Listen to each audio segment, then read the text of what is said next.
नमस्कार दोस्तों, मेरा नाम है अंकुश रसिया। आपका इस वीडियो में बहुत बहुत स्वागत है। बताएंगे आपको कि अगले कुछ दिनों में आपके इलाके में मौसमी गतिविधियाँ किस तरह से रहने वाली हैं और पूरे तरह से जो है मॉडल का संकेत क्या कर रहा है, क्या कहाँ पर कितनी बरसात बता रहा है, इसके बारे में भी पूरा डिटेल में बताने का प्रयास करेंगे। तो देखेंगे, सबसे पहले बात, आज 20 तारीख का समय है। कल अंडमान सागर में मानसून पहुँच गया। हालाँकि उसका वीडियो आपको नहीं बना पाया, उसके लिए क्षमा चाहेंगे, लेकिन अभी उसके आगे बढ़ने की संभावना थोड़ी सी कम है, यानी कि धीरे धीरे स्ट्रगल करके आगे बढ़ने की संभावना है। हालांकि उसके बारे में हम अपडेट करेंगे, कभी लंबा छलांग कभी छोटा छलांग, इस तरह से आगे मानसून की बढ़ने की संभावना दिखाई पड़ रही है। तो कल अंडमान सागर में बहुत ज़्यादा घने बादल छाए हुए थे, काफ़ी ज़बरदस्त बारिश बादल जो बने हुए थे और अच्छी बारिश जो वहाँ पर चालू थी। लेकिन ये है कि यहाँ पर मानसून का जो है आगमन हो चुका है। चलेंगे 21 के आसपास देख रहे हैं, कल से ही एक सर्कुलेशन उभरना शुरू हो जाएगा दक्षिण पूर्वी उत्तरी बंगाल की खाड़ी में। यहाँ पर जो है एक सर्कुलेशन उभरेगा जो कि इंटेंसिफाई होकर के साइक्लोन यानी कि चक्रवाती तूफान बन सकता है। हालांकि कितना इंटेंसिफाई होगा, चलिए इसी में जानते हैं। चलेंगे 22 के आसपास, तो देखेंगे 22 के आसपास देखेंगे, ये तो बंगाल की खाड़ी में इंटेंसिफाई हो रहा है, यानी कि मजबूत हो रहा है धीरे धीरे। और उसके बाद ये और आगे की तरफ मूव करेगा, कई इलाकों में काफ़ी ज़्यादा ताबड़तोड़ बारिश देगा। 23 के आसपास देखेंगे तो ये देखिए बंगाल खाड़ी में थोड़ा सा और आगे बढ़ेगा। उसके बाद ये और मजबूत होगा, यानी कि ये तूफान की कैटेगरी में पहुंचेगा। और 24 का आसपास देखेंगे तो ये देखिए ये बांग्लादेश की तरफ यानी कि म्यांमार की तरफ बढ़ जाएगा। उधर देखेंगे 25 के आसपास देखेंगे तो वहाँ से रिकर्व करेगा, यानी घूमेगा और ये उत्तरी उड़ीसा और दक्षिणी पश्चिम बंगाल की तरफ इसका लैंडफॉल की संभावना है, ऐसा लग रहा है। 26 के आसपास देखेंगे तो ये अंदरूनी भागों पर चला जाएगा। तो देखिए 27 के आसपास देखेंगे तो ये उत्तर प्रदेश की भागों की ओर, मध्य प्रदेश के भागों की ओर चला जाएगा। देखिए उसके बाद ये ईस्ट की ओर धीरे धीरे मूव करेगा। ये है ECMWF का फोरकास्ट, यानी कि जो ECMWF मॉडल्स है ये उसका फोरकास्ट है, इसमें उस तरह की बातें बताई गई हैं। बात करते हैं GFS मॉडल्स की, तो GFS में देखेंगे तो उसे किस तरह का जो है मॉडल दिखाई पड़ रहा है, किस तरह का जो है मॉडल्स वो नज़र आ रहा है। तो देखेंगे GFS में भी लगभग कंडीशन सेम है। देखिए 20 के आसपास शाम को चलेंगे तो देखेंगे फिलहाल अभी कोई कुछ भी नहीं है, लेकिन 21 के आसपास देखेंगे तो देखिए सर्कुलेशन बनता हुआ नज़र आ रहा होगा आपको बंगाल की खाड़ी में, लेकिन स्थितियाँ तय नहीं है। एक यहाँ पर बता रहा है तो एक यहाँ पर बता रहा है, यानी कि अपना अलग अलग मत है इन लोगों का, GFS का भी और ECMWF का भी, दोनों का जो है वो अपना अलग अलग मत दे रहे हैं कि यहाँ पर इतनी बरसात होगी, यहाँ पर इतनी बरसात होगी। बात देखेंगे दिखाई पड़ रहा है कि कितना, देखिए कितना दूर ये सिस्टम बन रहा है। ये दिखा रहा था यहाँ से बनेगा, यहाँ से इसे जाएगा, लेकिन लगभग रास्ते सेम है। सिस्टम यहाँ बने या यहाँ बने, इन दोनों का रास्ता जो है वो सेम दिखाई पड़ रहा है। देखिए 23 के आसपास ये देखिए उत्तरवर्ती होगा और उसके बाद 24 का देखेंगे तो ये देखिए एक साइक्लोन बनेगा जो कि काफ़ी स्ट्रॉन्ग होगा। और GFS की माने तो ये काफ़ी ज़्यादा डेंजरस तूफान बन सकता है, यानी कि स्ट्रॉन्गेस्ट साइक्लोन की कैटेगरी का ये जो है पदवी प्राप्त कर सकता है। 26 को देखेंगे तो देखिए उसी दिशा में लैंडफॉल करा रहा है, जहाँ पर लैंडफॉल जो है ECMWF ने बताया एकदम सेम उसी दिशा में इसका भी लैंडफॉल नज़र आ रहा है। 26 को शाम को चलेंगे देखेंगे तो ये भी लगभग वही, मतलब वही रास्ता एकदम, यानी कि लगभग दोनों मॉडल्स जो हैं वो एक रास्ता दिखाना शुरू कर दिए। देखिए 27 के आसपास देखिए एकदम सेम कंडीशन, सेम रास्ते, यानी कि अब इसमें कोई दुराई नहीं है। सिस्टम जो है वो कई इलाकों में काफ़ी अच्छी खासी बारिश जो है वो दे जाएगा, जिसकी संभावना काफ़ी ज़्यादा प्रबल नज़र आ रही है, ऐसा इसमें दिखाई पड़ रहा है। तो यानी कि कुल मिलाकर कह सकते हैं कि बंगाल की खाड़ी का जो सिस्टम है वो काफ़ी प्रभावी होगा और कई इलाकों में जो है वर्षा दे जाएगा। इसके बाद देखिए कितना तेज़ी से मानसूनी हवाएं, देखिए कितना तेज़ी से ये आगे मूव कर सकती हैं। देखिए इस तरह से यहाँ पर देखिए मानसूनी हवाएं यहाँ तक पहुँच सकती हैं, इसमें दिखाई पड़ रहा है मानसून जो है वो यहाँ तक भी पहुँच सकता है, ऐसा प्रतीत हो रहा है। यानी कि तेज़ी से मानसून जो है वो आगे बढ़ सकता है और केरल में दस्तक जो है वो दे सकता है। बात यहाँ से है कि देखिए प्रकृति, यानी कि जब भी साइक्लोन बनते हैं अरब सागर में या बंगाल की खाड़ी में, उनका एक अपना डायरेक्शन होता है, एक उनका अपना पाथ होता है, उस पर वो उनका अपना इंटेंसिफिकेशन होता है, और उनका अपना जो है एक रास्ता होता है, जिसकी वजह से उनका अपना एक प्रभाव होता है। तो जितना ही साइक्लोन स्ट्रॉन्ग होंगे उतना ही प्रभाव उनका ज़्यादा होता है। वो अरेबियन सी में हो गए हैं या बंगाल की खाड़ी में हो, उससे कोई फ़र्क नहीं पड़ता।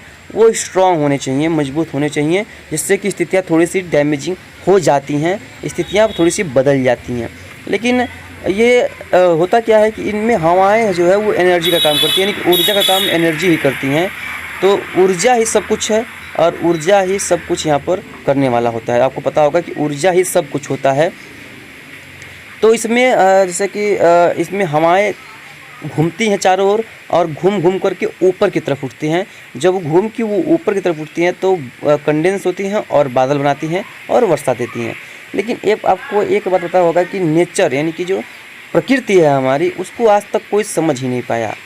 हम देखिए इसलिए कह रहे हैं कि देखिए जो चीज़ हमको दिखती नहीं है, जो चीज़ इनविजिबल है, जो हम उसको जिस चीज़ को हम देख नहीं पाते हैं, वो भी जब साइक्लोन बनाती हैं यानी कि अपनी ताकत पे आती हैं, तो देखिए कितना ज़्यादा नुकसान कर जाती हैं, कितना ज़्यादा स्ट्रॉन्ग वेदर संभावना हो जाता है। और इनविजिबल चीज़ विजिबल चीज़ दिखाती हैं, जो कि कहते हैं उससे हम लोग बादल, क्योंकि देखिए कितना स्ट्रॉन्ग बनते हैं, कितना पानी बरस जाता है कि ये कहिए मत।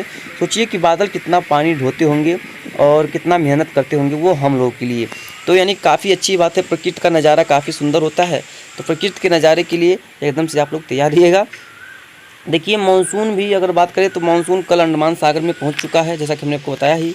और अंडमान सागर के कुछ इलाकों में और निकोबार द्वीप समूह के भी कुछ इलाकों में मानसून का जो आगमन हो चुका है। श्रीलंका के तट के काफ़ी करीब पहुंच चुका है, तो यानी कि तेज़ी से आगे बढ़ा है। और जहां इसको 26 मई को पहुंचना चाहिए था, वहां पर ये 19 मई को ही दस्तक दे चुका है। यानी कि और जहां 22 मई को पूर्वी सिरा देना चाहिए था, वहाँ 19 मई को दे दिया है।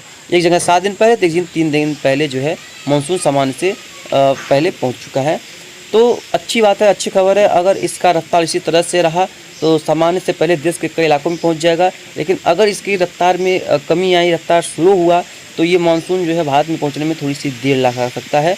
और हो सकता है सामान्य पे समय पहुंचे, और ज़्यादा अगर दिक्कत हो जाएगी तो सामान्य से एक्स्ट्रा टाइम भी ले सकता है। ऐसी भी काफ़ी ज़्यादा प्रभाव संभावनाएँ नज़र आ रही हैं, तो इस पर भी लोगों को काफ़ी ध्यान देना चाहिए। उसकी बात करेंगे तो देखिए इस समय अगर आप क्लाउड पिक्चर देखेंगे पूरे बंगाली खाड़ी का, अरब सागर का, तो बहुत ही स्ट्रॉन्ग यानी कि बहुत ही मजबूत क्लाउड बने हुए हैं, बादल बने हुए हैं, जहां पर मानसून की दस्तक हो चुकी है और जहां पर मानसून की दस्तक होने वाली है। बहुत ही भीषण बादल वहां पर बने हुए हैं और काफ़ी अच्छी बारिश जो है वो दे रहे हैं कई इलाकों में। तो संभावना है कि मानसून थोड़ा सा और आगे प्रगति करेगा, क्योंकि बादल तो बहुत बढ़िया है कई इलाकों में। और एक सर्कुलेशन बन रहा है, जैसा कि आप इसमें देख ही पा रहे होंगे। ये सर्कुलेशन मानसून सर्ज को बहुत तेज़ी से आगे की तरफ मूव कराएगा, बहुत तेज़ी से आगे की तरफ खींचेगा, जो कि काफ़ी प्रबल संभावना है कि मानसून जल्द से जल्द जो है मानसून का जो है आगमन वो देखने को मिल सकता है। हम लोगों को काफ़ी समय से उम्मीद करते हैं कि मानसून का जो आगमन है वो देख पाएंगे, ऐसा उम्मीद है। लेकिन आने वाले समय में किस तरह का मानसून खेल खेलता है वो तो देखने की बातें हैं, क्योंकि प्रकृति है, प्रकृति में बदलाव की संभावना रहती है। कभी कभी मानसून लगभग पूरे भारत को कवर कर जाता है कुछ ही समय में, और कभी कभी आधे भारत पहुंच करके लगभग 20 दिन महीने तक ले लेता है पूरे भारत को कवर करने में। यानी कि इसका कोई टाइम नहीं है, कोई टाइम लिमिट नहीं है। और ऐसा भी नहीं है कि मानसून पहले आए तभी ज़्यादा बरसात होती है, और ऐसा भी नहीं है मानसून जो है बाद में आए तभी ज़्यादा बरसात होती है, ऐसा कुछ भी नहीं होता है।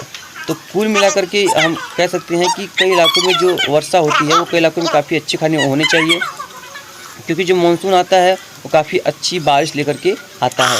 और किसान भाइयों को भी जो है ये काफ़ी खुशी होती है कि देखिए मानसून आया और अच्छी बरसात लेकर के कई इलाकों में आया है, और धान की फसल अच्छी होती है, देश की अर्थव्यवस्थाएं अच्छी होती हैं। तो ऐसा मानना है हमारा कि मानसून जो है वो इस बार अच्छा भी रहेगा और कई इलाकों में अच्छी बारिश भी दे जाएगा। और हो सकता है कि सामान्य से पहले भी मानसून जो है वो यहाँ पर पहुँचे, जिसकी काफ़ी ज़्यादा प्रबल संभावनाएं दिखाई पड़ भी रही हैं, जिसकी उम्मीदें भी हम कर रहे हैं।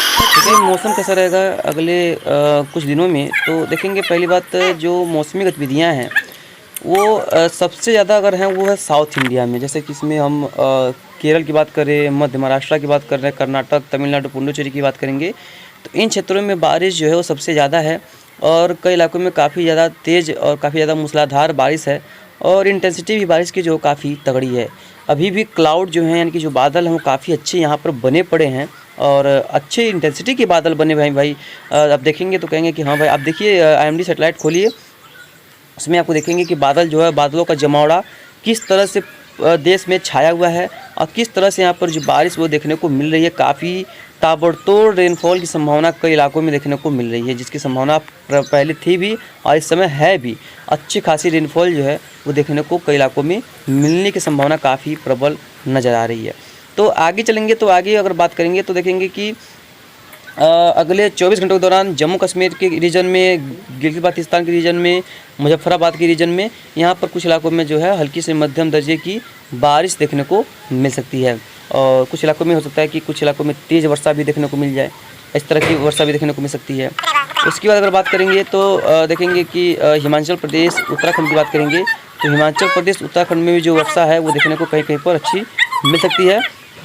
और जैसे कि पंजाब हो गया, हरियाणा हो गया, दिल्ली का क्षेत्र हो गया, पश्चिमी उत्तर प्रदेश का क्षेत्र हो गया, ये क्षेत्र पूरी तरह से शुष्क रहेंगे और काफ़ी गर्म रहेंगे, यानी कि यहाँ पर जो तापमान है काफ़ी हाई रहने वाले हैं। और वहीं गुजरात, सौराष्ट्र, कच्छ की बात करेंगे तो गुजरात, सौराष्ट्र, कच्छ में भी तापमान काफ़ी हाई रहेंगे। राजस्थान में भी तापमान काफ़ी ज़्यादा हाई रहने की संभावना है, काफ़ी प्रभावशाली तापमान रहेंगे। उत्तर प्रदेश में तो पूर्वैया चल रही है, इसमें धूल भरी आंधी पूर्वैया चल रही है, तो यहाँ पर भी तापमान हाई रहने की पूरी संभावना है, यानी कि यहाँ पर मौसम जो है काफ़ी ज़्यादा गर्म रहेगा। यहाँ पर मौसम जो है ख़राब रहने की संभावना काफ़ी प्रबल है।